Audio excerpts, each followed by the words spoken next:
Hi, good morning. My name is Yogesh Basole. I have about 25 years of experience in human resource management. I've worked with multiple industries.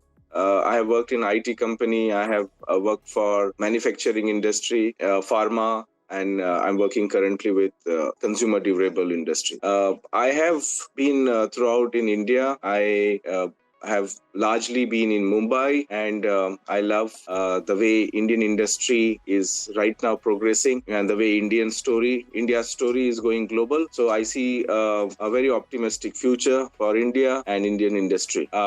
My family, my wife, she's an IT professional. I have a daughter, she and a son. They are studying in school, and that's about myself.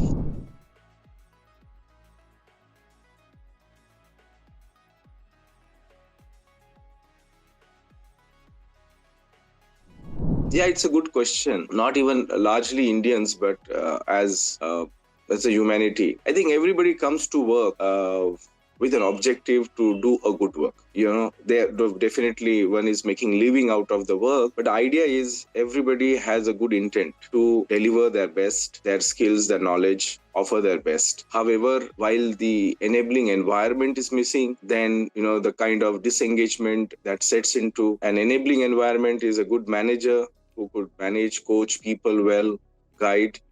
A manager could be anyone above you when you are working. It could be the CEO. It could be the immediate manager you are working with. So I think largely depends upon how you have an enabling environment, the organization culture, the value system in the organization. If that is really penetrated well across the organization, cascaded down, it helps you build a great culture. And in that kind of a culture, people would definitely feel free to express themselves and contribute their best. However, this is a utopian world, what I said. It is not that it is so easy, that there will be a lot of deadlines in the organization to meet. There will be a lot of ambiguity in the organization. People as managers will have their own perspectives about people, the biases that human beings have. I think this all kills the creativity at times if it is not properly addressed. So therefore the conflicts will always be there. So be it in India or elsewhere, I think it's largely about human beings, how much autonomy we can create, how much respect that we can give to each other, understand each other's point of view, where they're coming from, and I think being fair with people, that can create a very enabling environment. However, it depends. But your question to wherever I have worked, there have been great organizations, and I have got an opportunity to work with great people. But at times, situations are such that real leaders are few and managers are many, and managers are short visioned, and leaders have a long vision. Therefore, they treat people well and they get best out of people. So I think people should not look at their job only as employees. Rather, how do we help people look to their job as the CEO itself?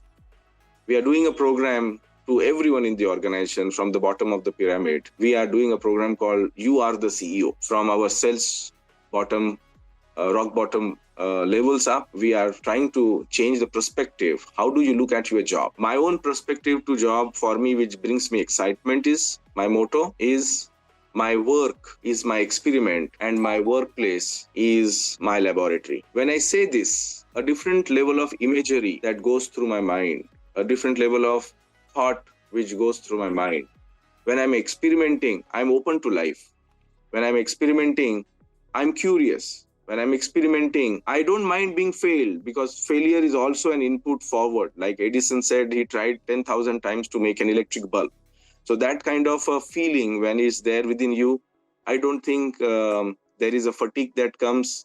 There is a thought comes that why should I put more hours of work, or why should... So when I look at my job as my experiment, I think I'm totally surrendered to it. And I think that is where the Indian mindset ethos is also there. As I said, I worked with largely in Indian, I've not worked with a lot of expats and all. But I think largely we look at job as worship here in India.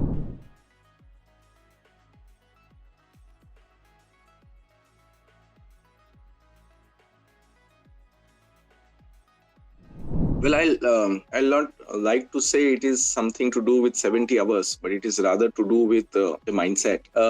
And if you really look at a macro level, from there, if you find from a macroeconomic growth parameters, if you really look at it, let me look at from the India's perspective. We are 140 crores population. I'm just trying to recall certain facts or statistics. I may not be 100% accurate, but I would be a ballpark accuracy there. Around 60 crores of population are probably working population in this country. And from that, if I look at it, about 90 to 93% of the industries are an unorganized sector, which is not regulated as organized sector. I worked in a regulated sector. I work in an organized sector, which is just 7-8% of the total working population. So that could be 8% of our 60 crore population. Okay. So let's say round off to even 6 crores. Okay, 10%. Even if you round off to 10%. Okay. From this 6 crore population, we are expecting them to work 70 hours. Correct? Because that only you can track and regulate. Now, within this, if you look at it, what is the working population who has got a remuneration linked to hours? Which are those industries? Those are BPO, IT industry. What kind of working population would be there? And they are highly regulated because they have factory workers. So what would be the percentage of that? And only you can regulate to them. You can monitor their working hours and they can be linked to their remuneration. So very small percentage of the overall population. Okay. Then you look at India as a country. It's a different social structure that exists in India. Unlike West, where there is high level of homogeneity in the social structure. I mean, if you say multiracial, multi-religion, multi-political parties that also coexist. I think India has maximum political parties, if I am not wrong, and a democratic system. Because here, all such agendas become political agenda very soon. Okay, the governments can come to power and go out of power overnight on some agendas like this. So I don't see that is quite a pragmatic approach right this moment. I'm sure the experts would have come with this.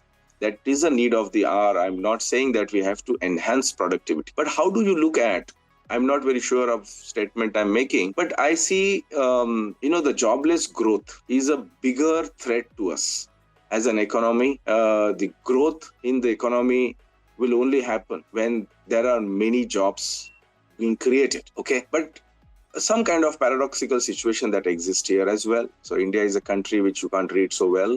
It's cannot be predicted.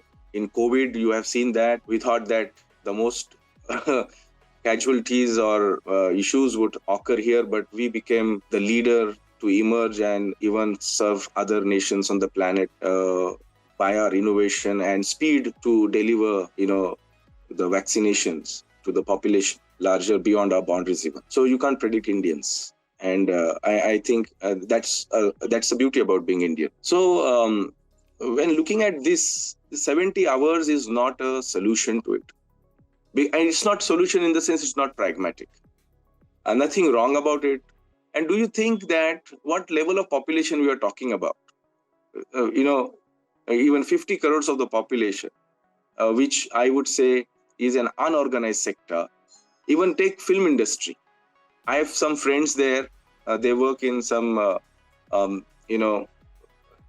other areas of the film industry. Not that they are the film stars or actors, but they are the support staff. I have seen their life. They go for days together. They don't come back home. So what are we talking about 70 hours? They are all there. They start their shooting sometime early in the morning at 4 a.m., midnight, and they have to do a lot of hard work. I don't know because I have seen personally some shoots happening around.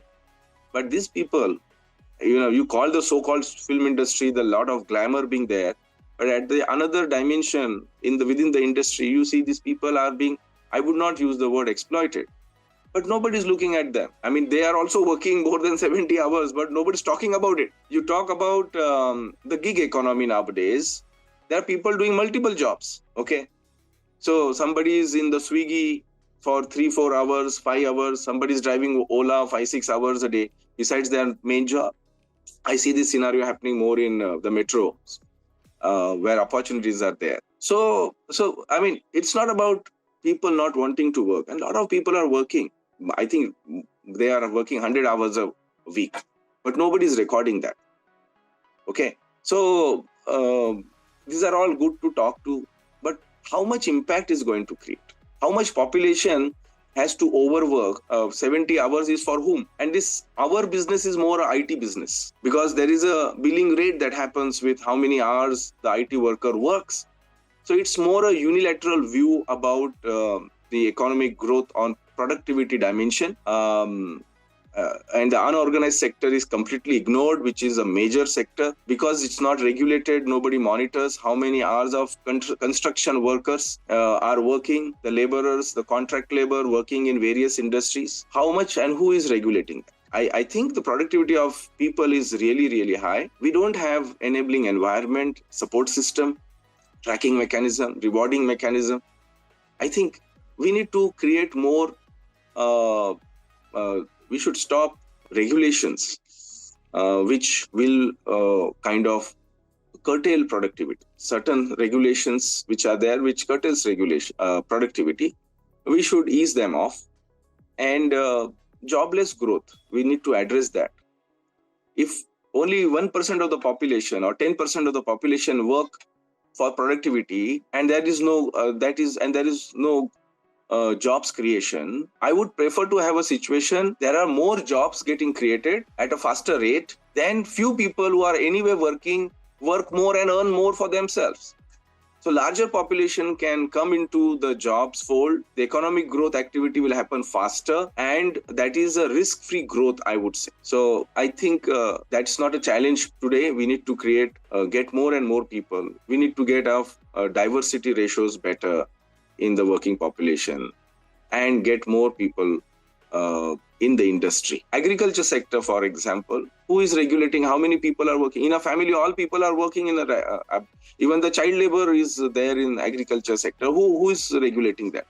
Anybody who is a strong boy or girl in a family may be working in the field. So there are much larger issues to handle in job creation rather than increasing productivity of 5% of the people. And that too, a very small section of the industry will get benefited out of it, and not the total economy of the country. As they say, if the water levels of the lake rises, the ship will rise. I think we need to create more jobs so the economic per capita income will rise and the economy will grow.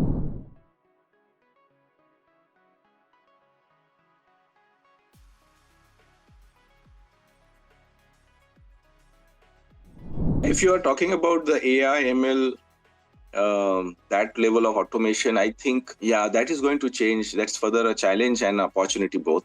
So there are a lot of displacement will take place as we start getting, more and more of AI automation. And I think it is going to happen. I mean, you just can't stop it, because when we are talking about having computers have become a way of life. We are now interacting through a computer only.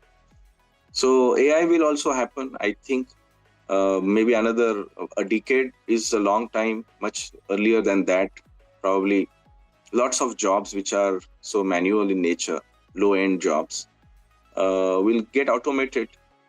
And there is a good level of displacement of the jobs of people will also take place. I think we are also, there is a natural adjustment mechanism in the ecosystem that will take care of it. Like these new jobs which are not thought before, new industries, new business models which were not there earlier have emerged, right? So like Swiggy and you have got Zepto and all are creating jobs, but they are not actual impact jobs. So such kind of industries will emerge.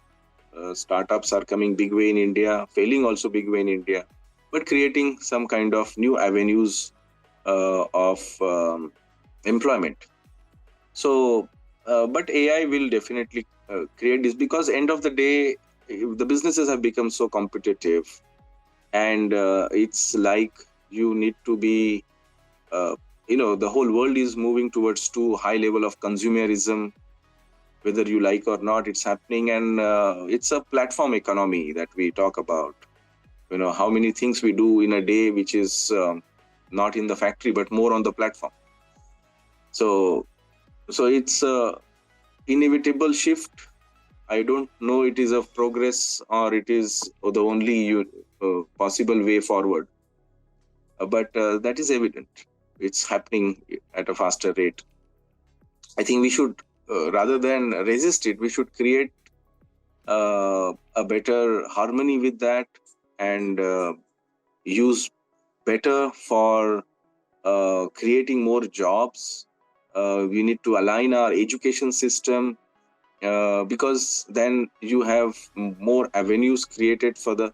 So I think it's also a time of another renaissance to happen, to bring about a dramatic, radical change from everything that we do, from our education system. I think we are only creating a better class of labor by our education system. We need to create our education system to create more creative, entrepreneurial spirit, and creative people, happy people, not very competitive and unhappy people. So there is a lot to redesign the education system so that we have a very productive workforce, or workforce which will create good economic growth in the future, which is changing very, very fast.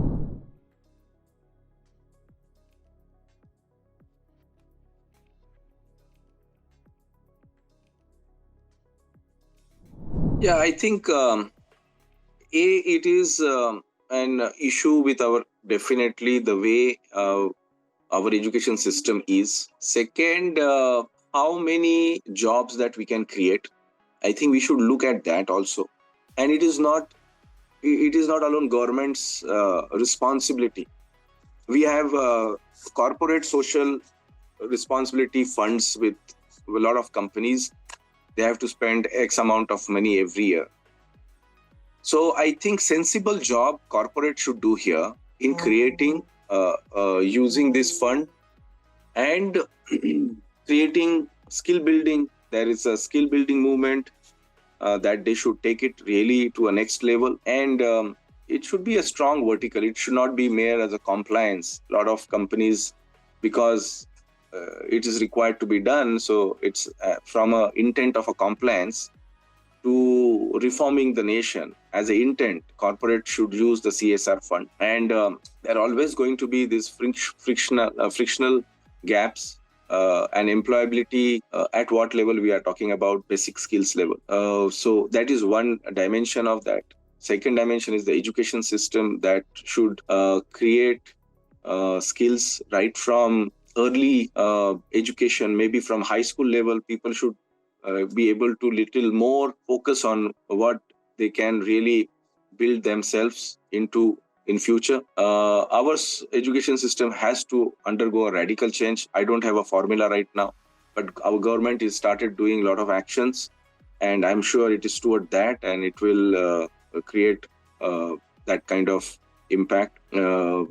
The third thing is, we need to, at a micro citizen level, we need to be more aware about it, and also contribute as society towards this, because it's not an agenda that government alone can fix. It's not. So we sometimes in Rotary, we do a lot of programs like this. We give them some finishing schools for some students around there, and try and search for jobs for them in modern retails, basically a BPO and all. So more and more organizations like Rotary at a social level, Rotary does a great job. So there are many other organizations like this. I think they should come together and address this issue. So it's going to take time, and I don't think it's going to get finished also. These are the challenges which we have to grapple with. But what we should be doing is more sensible about it, and do our bit here. Whether we are in corporate, then we should ensure that as a citizen of a corporate citizen, I should get into CSR and do good work. Go reach out to those masses and beyond my work area, and do something for the society. And the social organizations should come together and create a big program around this. And they are doing in silos, and individuals, society, who can give to others should really focus on that. In creating, let's take an example. We have, in a lot of households, we have maid servants. We should look at their children, and why should we not spend a day to get them in your building, in your societies, and do some finishing school, find out what are they good at, give them some English communication classes, okay, give them certain computer IT skills, etc., and make them little more employable. So everybody has to do here, and that is the way out.